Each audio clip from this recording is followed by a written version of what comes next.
Greetings and welcome to Star Trek Discovery Pod, a sometimes funny trying to be smart podcast covering all things new and classic Trek. Agreed. I'm your captain, Mariah Gossett, and with me on the view screen we have Clyde Haynes. That's what I was going to do. I was going to say you could disagree. Agree, disagree. Whoa, whoa. Well, I made water. Pause to touch it here. Indeed. Mike is in the sick bay. He will be back to join us soon. I hope he feels better. Tonight, we are discussing and recapping Terrarium, which was directed by Andrew Coots and written by Alan B. McElroy. But before we dive in, we just wanted to shout out a couple of reminders of how you can support this show. Paul, how can people do that? I'm here to remind our listeners to subscribe to the podcast on Apple, Spotify, and YouTube. All links are at StarTrekPod.co. And if you could, and you would, and you'd like, consider joining our Patreon to get access to our great Slack community. For just $2 an episode. Pew, pew. Yes, they were watching Terrarium before the podcast. A little hanging out. I know they're nice deep in some Voyager rewatches. It's all happening over there. And if folks are hanging out with us on YouTube Live tonight, how should they interact? If there's something they want us to pay attention to, Clyde, what should people do? It's really going to depend on whether or not they can take a tricorder and then manufacture it into a universal translator. Then you can just type agree or disagree into the chat and we'll know what you're talking about, kinda, with a little clicks, and we'll be there. No, seriously, type capital P, capital O, capital D, capital pod in the chat, and we'll take a look at your thoughts, your questions, your concerns, your musings, your inquiries, your, raptor noises. We'll take a look at them all. And in a moment, when you want to give us your overall thoughts of the show, just type a capital H, capital F, capital HF in the chat, and we will take a look at your thoughts about this episode. Indeed. Okay, I think it's time for us to jump in. Get ready for some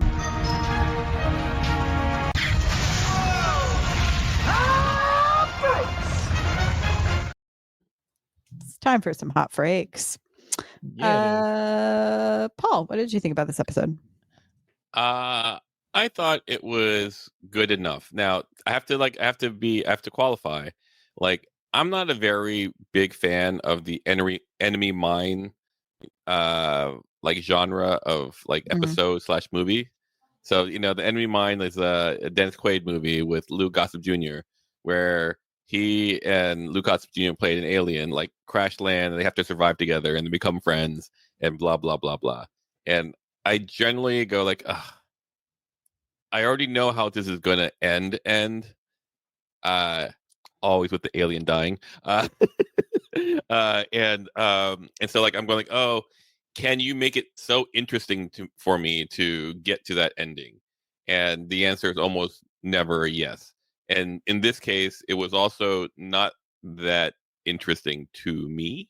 But I can recognize that it is a well-crafted episode. And it gave, we've been wanting Erica to have her kind of standalone moment, and she definitely got that. Mm-hmm. So I'm happy about that. This is probably more of a Paul thing than a actual episode thing. So there's my hot freak. Clyde, thoughts? Disagree. No, I get where Paul was going, and to your point, Paul, it's not like I didn't I wasn't quite sure whether or not the alien was going to make it, but I knew it was going to happen, right? From the moment that we realized what it wasn't like, oh, well, they're just going to hate each other for the next 45 minutes. You knew that it was going to be some type of coming together, some Darmok when the wind blows west or something. Sure. But I think it would have been when the walls fell. When the walls fell. I think for me, I try not to be. I want to be in the moment, but it's hard when you look at this stuff so much to not think about the meta stuff, the things that are happening outside, right? The fourth wall. Because I'm looking, going, here we are. What? Is this the penultimate episode? Mm-hmm. Yep. So we're at the penultimate episode. So for me, I'm thinking, well, I know there's only one more episode. what would have been fascinating and break canon, but still fascinating, is if they brought the Gorn back to the ship, right? Like, but I'm like, what does that look like? You know, you've put all the other Gorn in hibernation, so what do you do with this Gorn, right? Like all these things, You give him a you know, nickname and call him Gorny. Gorny, right? So when I look at that, I'm like, that's what I want to happen. But I know there's only one more episode in the season, and and then I'm thinking like, ooh, could somehow this be the Gorn that Kirk like Mhm. connected with? There's all these things, but at the end of the day, I'm like, yeah, it's not gonna happen, and so they're gonna wrap this up, and so they did. But that being said, I thoroughly enjoyed this episode. Like Oh, I it had totally just a get it. little bit of horror, and Mhm. It's I a high quality mean, episode. It's, and I can tell. I can admit that it's a high quality episode. I think if you talk about the Mount Rushmore of one-liners in this episode, Ortega's is on there, right? And so when she goes, I know Pit Monster Sushi works for you, but I need something fried. Like Yeah, that is, I yeah, was no, like no, that's no, a great line. So yeah, I no, ultimately I enjoyed this episode. yeah. Yeah, I think I'm somewhere in the middle. There's things that I really liked about this episode, and then I think to like Paul's thing of like it did feel like, oh, I've seen this story before, but in a way that I was almost like comforted after last week. I went, oh, Mhm. thank God, we're back. We're in our patterns. I was like, For sure. okay, this is the enemy meets arena. Like Mhm. I'm here for this. Or an arena part one, if you will. But I thought like I did really enjoy the performances that Melissa Navia and Celia Gooding gave in this episode. I thought they were very compelling. I think like Ortega's I there's a good interview with her in Variety that just came out today talking about this episode where she joked that like everyone else got to go on vacation and she's like, I mean, like literally some of the cast like fully left the country because it was just me for like this whole episode. Yeah. Um along with The Chapel. You didn't see Mbenga. And Benga, nope. You didn't see Scotty. Pelia Yeah, no no Pelia. Pelia, not and even Mitchell. Mitchell, no Mitchell. Yeah, which I was like, kind of a dig when Pike was like, "Oh, besides Ortegas, I'm the best pilot on the ship," and I was like, Mitchell seems to do a pretty good job. But and then Warren Scherer plays the Gorn in this episode, and he's played Gorn a few times across Strange New World. So I thought he did a really great job in the puppet and in the suit because I will say I loved the practical effects of this episode. It reminded me of The Dark Crystal, which is one of my Yeah, yeah. favorite Jim Oh, Henson 100%, 100%. It movies. definitely had Dark Crystal energy. Yes, Very yes, Dark it Crystal did. energy. It absolutely But did. yeah, it was like it felt like this is, especially I think if new people are watching Star Trek, this is a formulaic Star Trek episode and it hits all of those things that I liked to watch in like older Trek episodes. But to Paul's point, is it reinventing the wheel? No. Do I still think the performances were really good? Yes. Did I also have like a small inkling of hope that perhaps the Gorn would make it onto the ship in some way? Would that have been interesting? Yes. But I wasn't. I did have an emotional reaction to when they shot the Gorn and Wait, they shot the Gorn? seeing Ortegas's reaction to that. Yeah. No, like I thought, like, I got like, man, La'an does not fuck around. No. Erica, bam, bam, bam, bam. It's like three shots, tight grouping. Like I was like the Gore went down like that, no chance. like like like what you Not call even it? on stun. I Full know Like shoot to no, kill. it like was full murder mode, and all she did was trip. Like all Erica did was trip, and then all of a sudden, pop, pop, like the Gordon goes to help her up, and pop, pop, Gordon goes down. And what's really funny is like they were hanging out in like the hut, like there's like imagine you and I are not the best of friends, and all of a sudden, like Clyde comes out and goes, "Hey," and I come out from like my like a bedroom, and then you come out after me. I fall down, and Clyde goes, "Oh no, it's Mariah!" Pat, pat, pat. Yeah, that would be problematic for It's sure. just like it's so in some ways so ridiculous. As I can understand because Gorns are big scary monsters. Laan has her own trauma Yeah. with that, Trauma. and, Yep. and I think but that was something I also wish we gotten, and I think would have helped it elevate a bit more at the very end is if we had a moment between Ortegas and La'an on the ship. Like I like that we got the hug and the reuniting and like the funny line of like you smell really terrible Mhm. from Ahura, who I Yep. think again had like a really compelling arc in this episode for sure. Like we literally saw her break the rules to save a friend, and I think that tells you a lot about the type the See, person is. But Pike knew. like here's the thing that I thought was very interesting as in not my favorite is that I felt that she did not have a lot to play except for one note, and that is like we gotta save Erica, and to the reverse of that, Una had go like vaccines, vaccines, vaccines, and Spock going, I don't see her, I don't see her, and like everyone is saying the same thing again and Mhm. again, and it was like one of those things where I'm going like, huh, like if Una were lost in space or Spock were lost in space, I kind of feel like people would be pushing a little harder. Like I think all of a sudden there's a lot of burden on Uhura to like convince everyone to go, hey, we should stay here until the very end. Like I don't think anyone else came up with an idea of how to Yeah. save. I thought that was weird. It was just I it was think just yeah. I mean, Spock was working on stuff with Uhura, so I think there was that there. But I agree, it was like odd that like Pike and Una weren't more like, give me options. What's our A, B, and C? In the same way that we've seen before. yeah, and like I even Spock had to be convinced, right?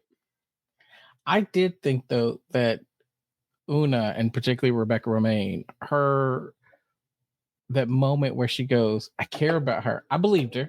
Like I Yeah, absolutely yeah, no, I thought she nailed that line. I thought her performance was perfect in that moment. And I was like, no notes. Like I with you, I believe you.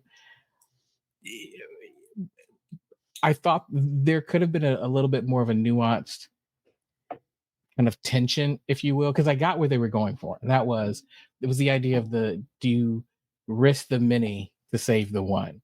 sure, Right. And she did a great job. So like 4,000, like you've got, children and they need this vaccine and we yeah, are going after one person. no, I But to totally your get that. point, there could Yeah, have been a like, hey, here's the line. Now, what can we like? Everybody's yeah, throwing out ideas up Yeah. until that line. and there was a line. There Mhm. There was a was. line, but it's not like everyone's like, okay, we're gonna go up to this line. Everyone's going like, okay, I here, think. No, go yeah, ahead. Finish. they're going, okay, we gotta go. It's been a couple of days. She's probably dead. So here's my other thing. I had a problem following the timeline of how long this had been happening because to me it felt like on the ship it was taking hours, but on the ground it Uh, seemed to be days because we're getting like her sleeping and like finding time to play games. And so I was like, okay, but it hmm, still doesn't feel, I don't know, the ticking clock didn't feel, it felt shorter on the ship than it did on the planet. Does that make Yeah, sense? hmm, I yeah. saw it the second time. Like, there's a line that goes like, "It's been 2 days and we still haven't seen anything." It went by really quick Mhm. as far as that went. Uh, Although Yeah. to be I was fair, like, also like, maybe wormhole is causing some of that, but oh, I think if that could have been an interesting thing to play with, of like if it's shorter time where the ship is versus like longer oh, time where yeah, yeah, Erica is, that could you could have done that too. And in fact, that would probably be really awesome to do that because that way you could see how her relationship with the Gorn had grown so much Exactly. more. I think that writer's room for you. Good job. Yes. I think that would have been really great. I do feel, how should I say? Like there was one point where Erica goes, "Oh no, the wormhole's getting smaller," or "Oh no, the planet's getting bigger. I need this. I need this help. Let's play chess or like Gorn checkers or whatever." I go like, that seems. I know why you're doing it, but that seems a little It felt a little out of sequence, right? Like exactly. Yes. I think it's Yes. like you have them kind of bond, and then you set the ticking time bomb for them to Exactly. have to figure out the puzzle. Because I saw what they were doing with, like, I understood what they were doing with those scenes, and I think they were Mhm. very purposeful and needed, but I do think they were perhaps in the wrong order. Sure. Um, Kent has brought up a good from Galileo 7. Una is playing a nicer version of the Federation bureaucrat who kept pressuring Kirk to abandon the rescue mission to deliver the shipment of vaccines. Um, Which is a good episode because Galileo 7 also laid down this flare that got the Enterprise's attention. Whereas same with what you call it, same with Erico, like burning the atmosphere off the planetoid. We can talk about that later. But it's interesting because uh, if you accept it all as canon, then what you could surmise like, oh, Spock got this idea from Erica when he in TOS, where like he sets up a flare so that people can see. So that is interesting. I did really enjoy the production design of the planet and the weird creatures, along with the Gorn puppetry of it all. And I have to also continue to give props to Melissa for acting across from what I'm assuming is a silent puppet for most of her scenes, or just like a shadowy figure for any of her coverage, because I'm assuming you're never having that man in the suit when he's not on camera. oh, So but you're probably like you're probably having like the sound an effects from Jurassic AD, Park. yeah, the AD just going, "Meh." That's right. Murmur. A very tall grit that's just like, look up here, look up here. Yeah, yeah, Like, it's look up here. ball, holding the That's right. ball. That's There's your right. eye line. But yeah, I know we've talked a lot about getting more Tegas, and so I wanted to ask y'all: do you feel like you know her character more after this episode? No. Interesting. That's a quick no, Clyde. Well, because it's a great question, right? Like, to me, do I know her more? Let's talk about her backstory. Help me understand like what makes her tick. I didn't get that necessarily. What I got more of she's an awesome pilot, and I got the let's work through her trauma in a way that here she is. She's got all this feeling. She's struggling with this. Now she comes face to face with the enemy who is kind to her. And so now it's like instead of having this monolithic, I hate all Gorn based on a terrible experience, she's seeing this individual as an individual. That was cool. That tells me about who she is. Do I know more about who she was? No. Like I learned that she's not very good at chess. Because I mean, she just taught this raptor like how to play chess and beats her 3 times. She doesn't respect other people's culture because she was supposed to eat the bone, but she didn't. Well, how are you No, supposed to eat the bone? well, that's what you're supposed to do. That's what But I agree with you, Claude. I think it didn't. Maybe it made clearer some of the things that might have been that we've already known, but I don't think it gave us any depth or width to her story. Interesting, because I always think like watching how someone reacts in a treacherous situation tells you a lot about the person. And so the fact that she does, like, I mean, to me, it gave it, I think it illustrated a lot about her need for control. Now, Mhm. could it have been pushed in a potentially more compelling way? Sure. But, from the documentary episode, we learned that Ortega was like, I joined Starfleet because then it was a variable that I could control about her Sure. life. Sure. And so, like, from the moment she crash lands, she's doing the what do I control? What can I have the capability to fix? And like moving through all those logical steps. I do wish we got like a little bit of something of like, I don't know. I know it's also hard when you have a character that's essentially trying to have their internal monologue externally, and maybe that's not how this person actually processes. No, I mean, I thought it worked okay. It's like it's very the Yeah, me too. Martian. Yeah. They're gonna science the shit out of this. Yeah. Yeah. Exactly. Which And then I thought was cool. Yeah. yeah.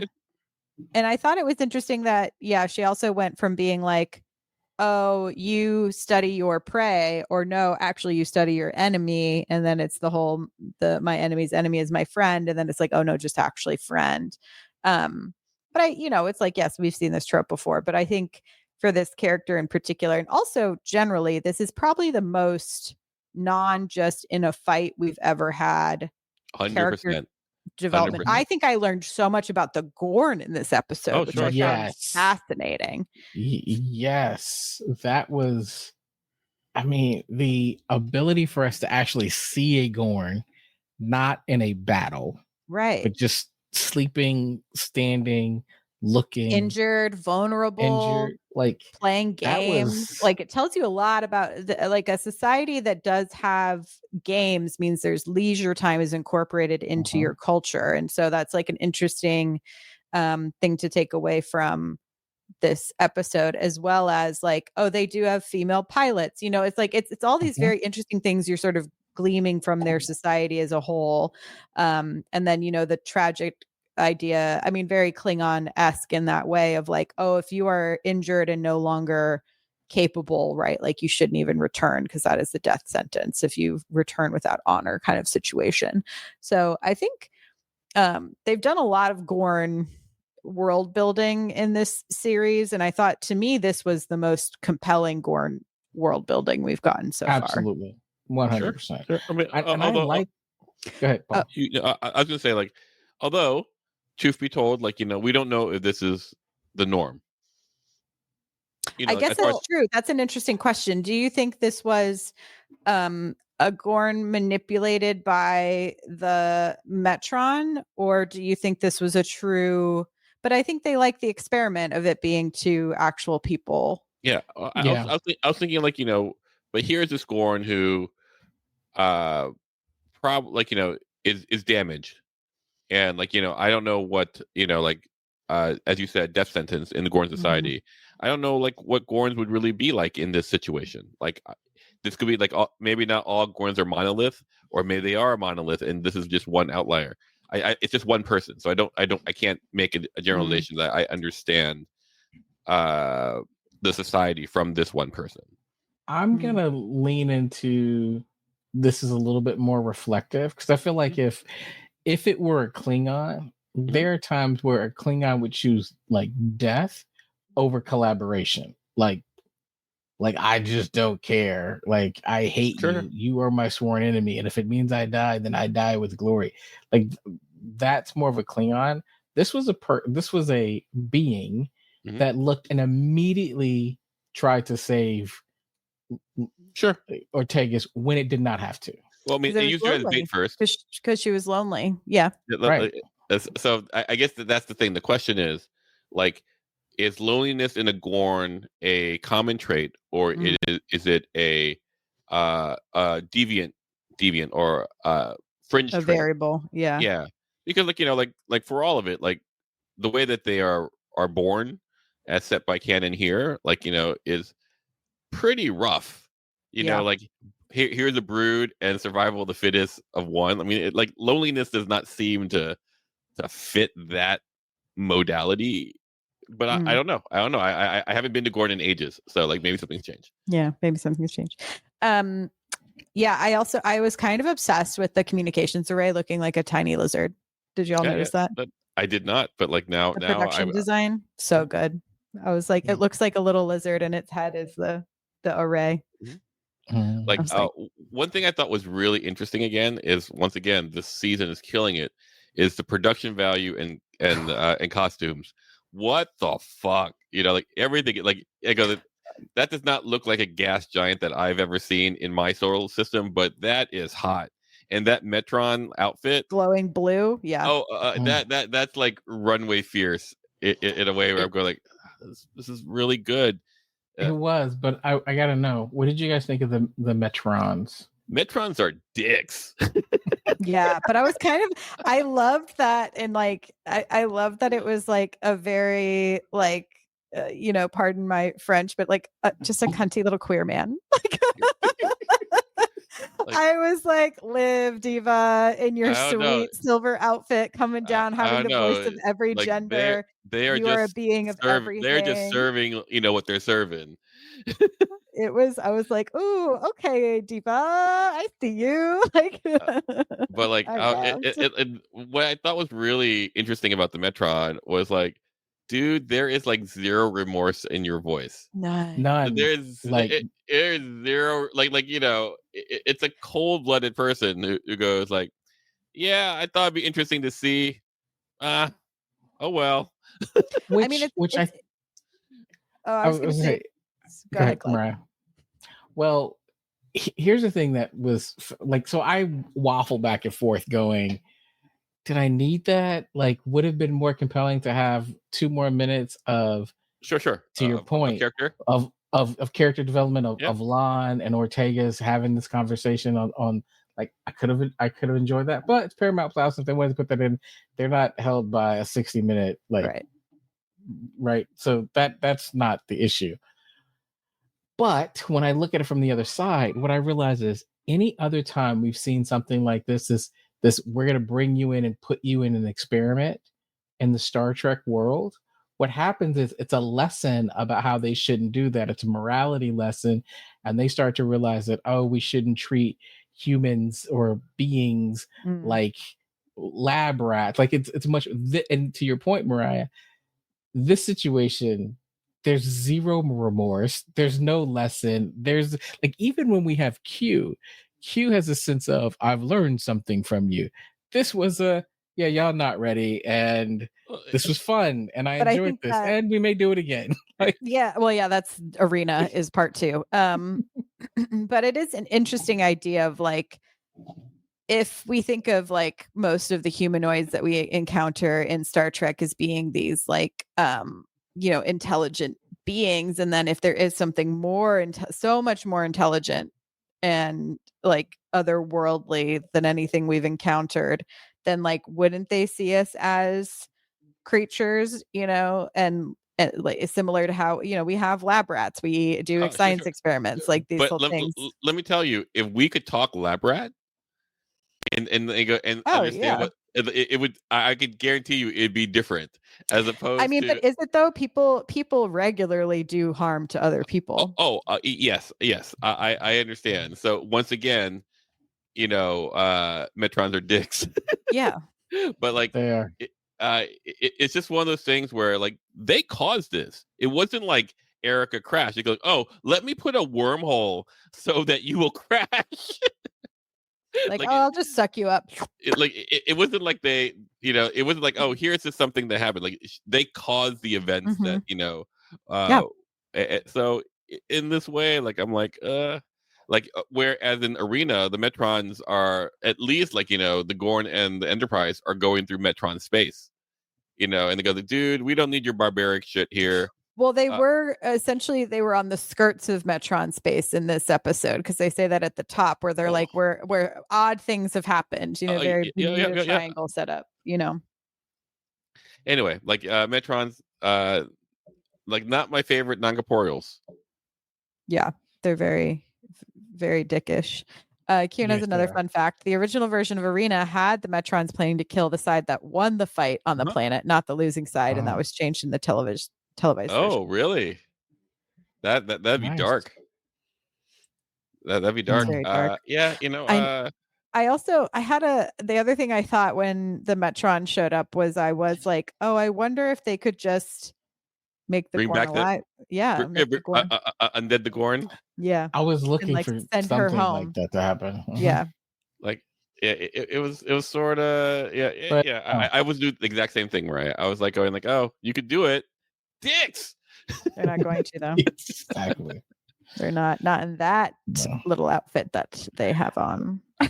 I mean, compared to what they look like Play. in the arena, they really did up the costume budget. Like, Yeah, no, as Mhm. opposed to just it was runway fierce Not and a not not a like just silver a toga. toga. yeah. Yeah. But like, like for all of it, like in Arena, the Metrons are pretty kind of matter of fact, going like, dude, you guys are in our space. We can't, like, you know what? We're just gonna deal with this. Mhm.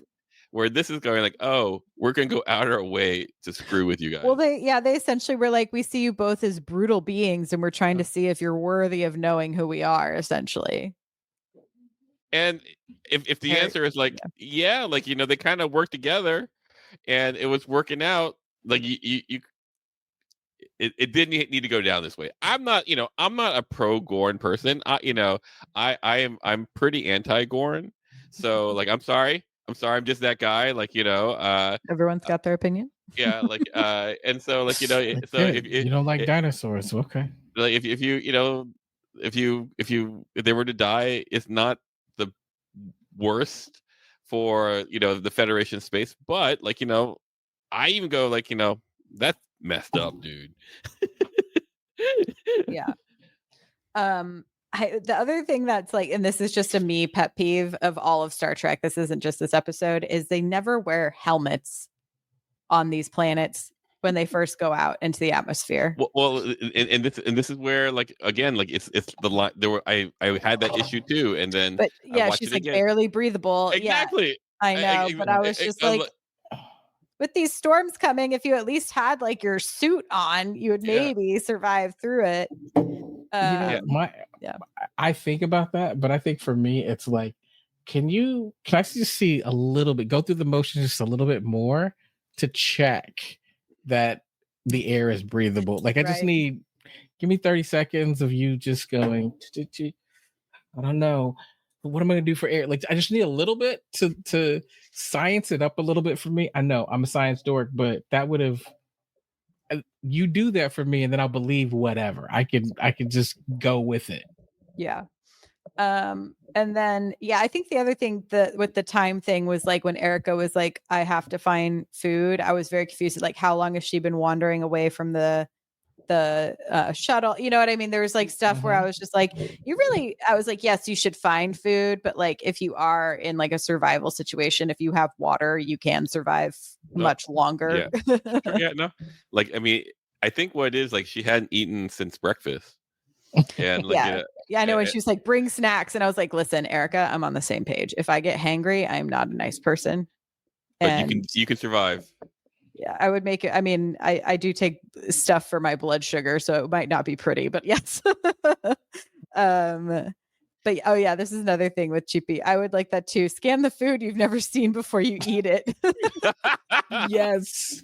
I Yes. was I like, mean, I'm glad they went there, but my first thought was like, hey, you can't, like, as a human, bug you sushi. cannot just, you Yeah, just can't eat raw stuff and be like, well, let's just see what happens. Like, that's a bad move.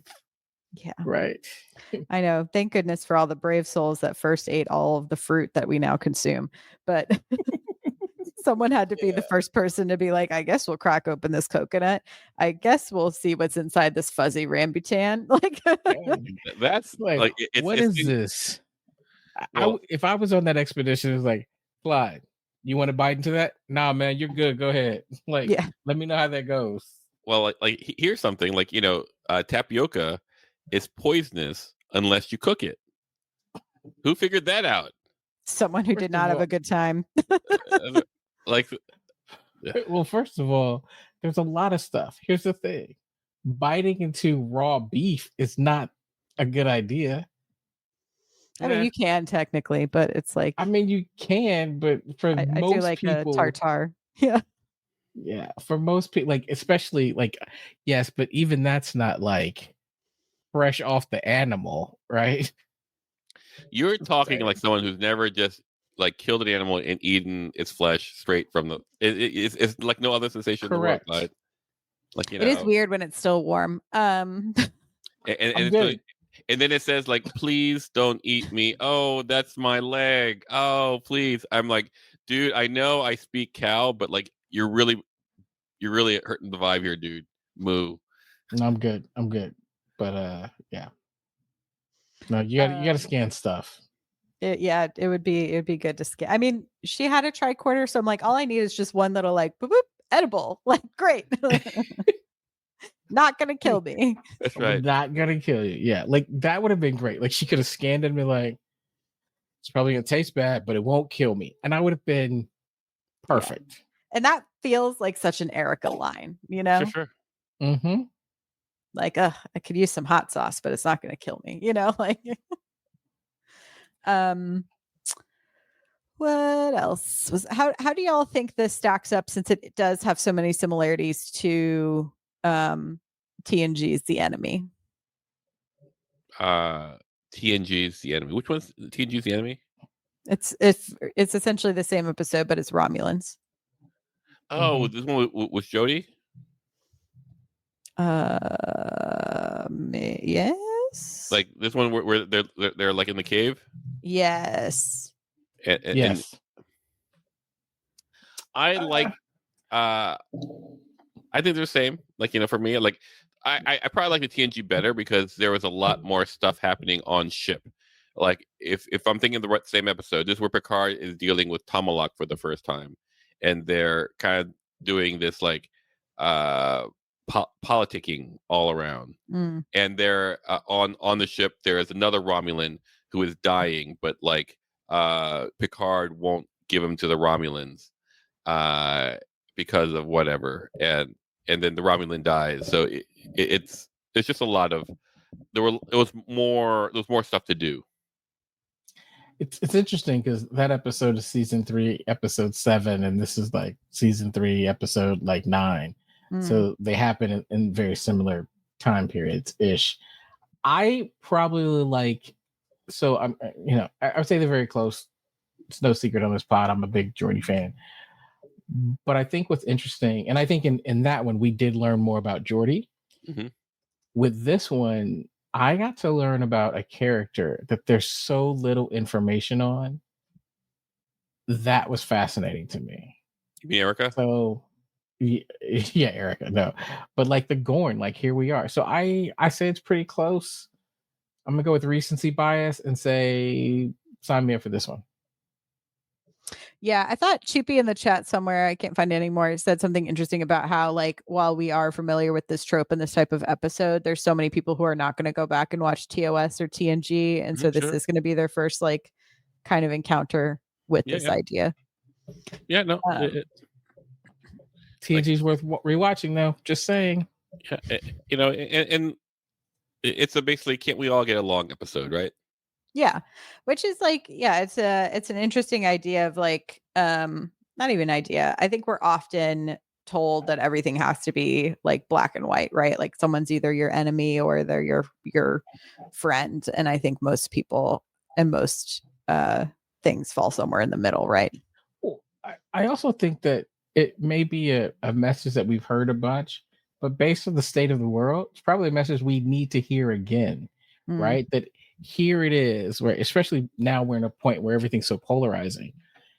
But to be able to look across, I'll say the aisle, Mhm. and go, this person who I hate, like if it came down to it, we could keep each other alive. Like there is more common than we would think if I sat down and got to play some weird chess and alien jacks, we might be able to work this out.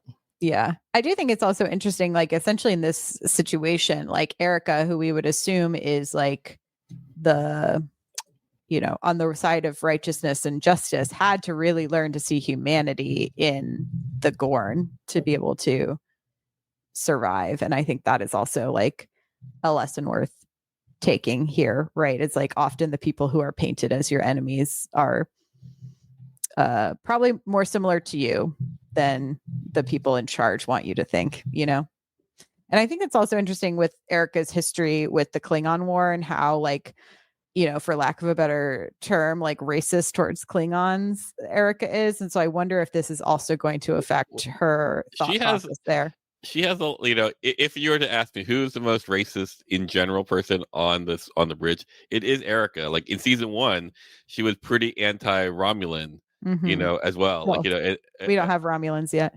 no, in season 1 we do, because we go forward in time, Oh, at season finale, and then right. like and then the alternate reality, and like Erica is like going like, oh, Spock's a Romulan, kind of thing. Like there's this huge there's a consistency in her character as far as like othering people. Hmm. I'm just saying, like that's how it's written. I'm Yeah, not. no, I think that's why this episode, I think to me, did tell me a lot about Mhm. Erica and her capacity to grow. I think that's a very strong point. Like, like, yeah, Yeah. I think she probably does.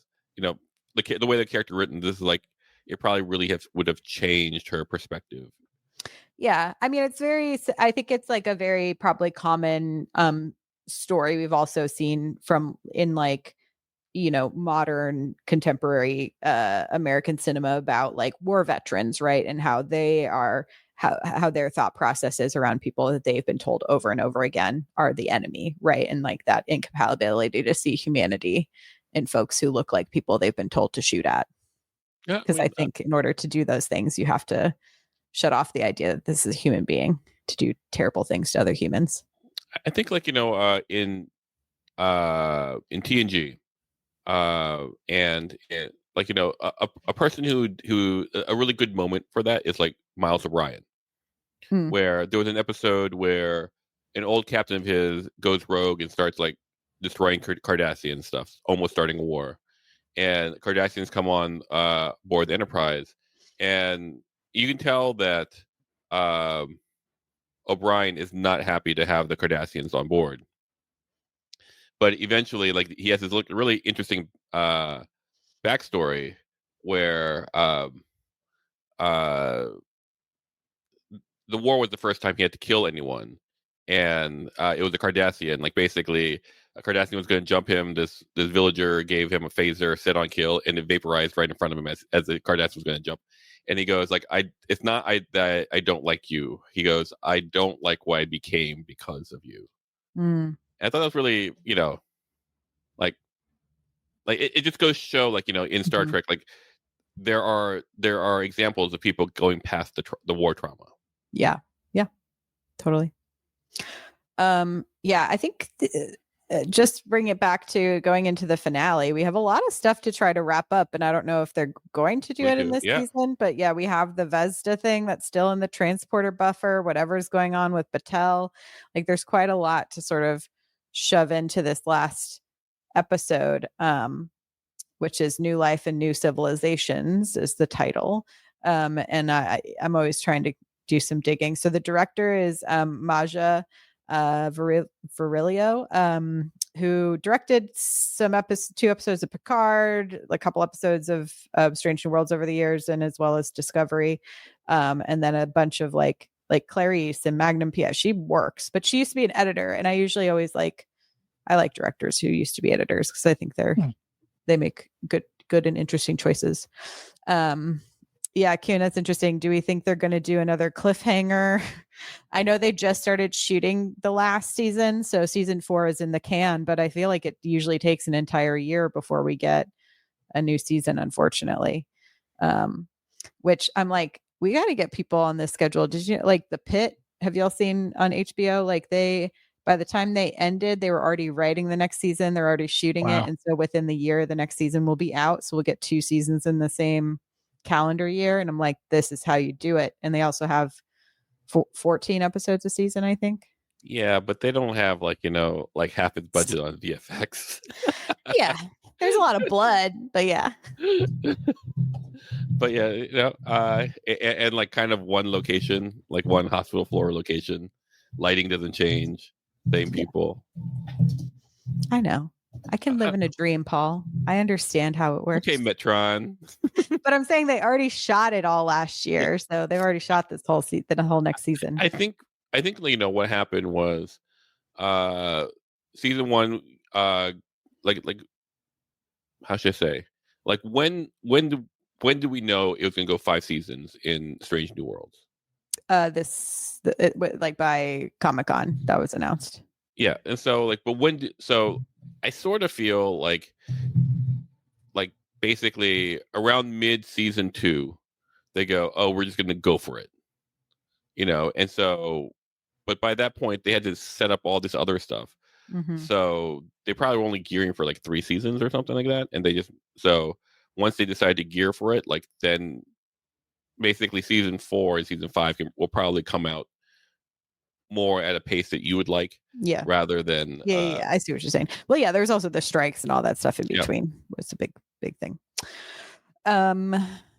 Yeah. And then the new Con audio series is coming out this month. I think it's already started. So we can maybe jump to that after this series ends because we won't get Academy till early next year. So what are you talking about? Just for There's a audio drama about Con that is coming out. Oh, well, I didn't know about that. Yeah, we've talked about it on pod. Me either. Well, what? Like, I don't know what pod you're talking about, but I'm part of Star Trek Discovery Pod. Comes out on Star Trek Day. I'm part of Star Trek Discovery Pod. So the trailer's already out. It's got the guy from Lost is playing Khan. Okay. Yeah. Which guy? There are many guys. I can't remember his name. Daniel Day Kim? No, not that one. John Locke. Sawyer? No. No, Sawyer's in a whole nother show. Anyway. Saeed, right? Naveen Andrews. Yes. Khan. Thank you, Choopy. Thank you. Yes. Oh, yes. Yes. Naveen. It'll be interesting. No. I was like, if y'all think I'm critical of TV, wait till you put me talking about a podcast, literally the things I make and get paid to make. So I'll have thoughts. But the cast is fun. Ready. Get your popcorn. Yeah, it's Naveen Andrews, Ren Schmidt, Sonia Cassidy, George Takei, and Tim Russ. Tuvok, okay. Are all in there. Tuvok and Sulu. Oh my. Oh my. Okay, well, that's... cool. Anything else to say about this episode? No, like I think for all of it, like aside from again being very high production value and a worthy canon, a worthy like participant of the enemy mine style, I think it's very straightforward. Yeah. Like, yeah, I could be like super nitpicky, but it's just I'm just being a jerk for that. Like, Yeah, I kind of wish it was titled something else just because Terrarium kind of gives it away that there was someone watching the whole time. Because I think that would have been a more fun mystery to play out. But the title, I think, kind of gives it away. I enjoyed this episode a lot. And I think after the last few episodes, that kind of left me like, okay, I'm here for the ride, but not sure where we're going. This felt like, oh, we're back on track. Okay, good. Yeah, this was the return to the formula I kind of think I needed after a lot of very special episodes. So I'm not, I enjoyed the episode. I think it had good emotional arcs. Like, I'm not entirely sure why this episode is number 9. I felt like this episode could literally be number 6. And I would have had, yeah. And I think this would have been a really good number 6 episode. I agree with that. And like, for example, like I'm not the biggest fan of the documentary episode, but I could see how that could be the pen open episode. Like it would be in a place. And a lot of the other episodes, like, I imagine it has something to do with like when they were ready. I imagine, because some of these can be interchanged as far as but I'm sure this one had a lot of extra VFX to deal with. Probably, like especially puppetry. I have a tendency to have high expectations on penultimate episodes. Do you really? Oh, I did not know that about you, Clyde. Oh my God, I'm learning so much. It's almost like a terrarium. Is someone watching? Are there Metrons here? But that being said, I don't know that the documentary episode would have done it for me. This one didn't meet my level, right, of shock and awe of a penultimate episode. What was this penultimate episode of like season 1 and season 2? I truly don't remember. I think there are a lot of part 1s and part 2s because like, let's see, last season it was I guess it was Subspace Rhapsody, so the musical episode Into Hegemony. And then the following one banger. Was all those who wander into Quality of Mercy. I don't quite remember all those who wander. All those wander. Isn't that the like Amenga loses daughter episode? Or is that one before it? It's the one there's refugees. They crash the I think this is where they lose Hemmer. No, Hemmer's it's the Gorn episode.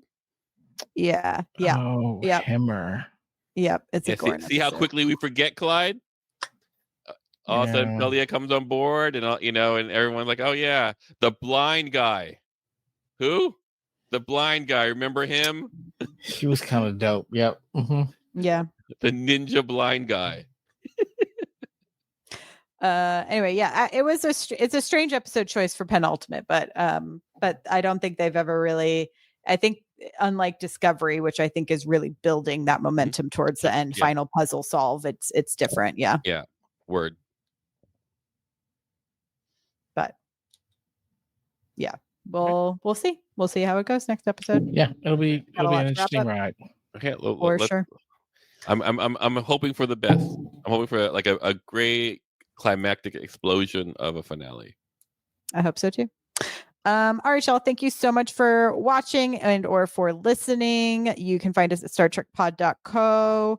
Thank you, Karen, for helping to run our Blue Sky account and for hanging out in the Slack. You can join us over there too, patreon.com/StarTrekPod. Until next time, live long and prosper. Bye-bye. Bye, y'all. Batasta.